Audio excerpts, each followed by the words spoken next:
কবিতা অস্ত্র, কবি অংশুমান কর। আমাকে ভয় দেখিয়ে কোনো লাভ হবে না। মনে রাখবেন, বাংলা আমার মাতৃভাষা। এই ভূখণ্ড শ্যামল সজীব নদী বিধৌত। এই ভূমির মতোই আমি একজন কোমল মানুষ। কিন্তু আমাকে ভয় দেখিয়ে কোনো লাভ হবে না। আমি লড়াই করতে জানি। গণকৃষ্ণ মেঘের চক্র বুঝে যেভাবে ঢুকে পড়ে ইস্পাত ভঙ্গের চাপ, আর তারপর অভিমন্যুর মতো ভূপতিত না হয়ে বেরিয়ে এসে লাজুক রাধাচূড়া গাছের কপালে পরিয়ে দেয় জ্যোৎস্নার ঠিক।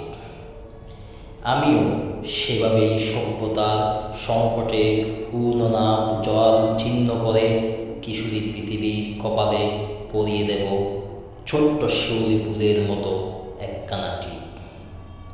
আমাকে ভয় দেখিয়ে লাভ হবে না। যে কোনো সংকটের মুখোমুখি হতে আমি প্রস্তুত। আমি একজন কোমল মানুষ, কিন্তু আমার কলিজা সিংহের। মনে রাখবেন, আমি বাংলা ভাষায় কথা বলি, আর তাই যুদ্ধে আমি ভয় পাই না।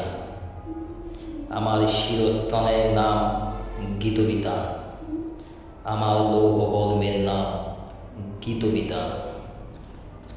রণক্লান্ত আমি, যে কুম্ভ থেকে আমার পিপাসা মেটায়, তার নাম গীতবিতান।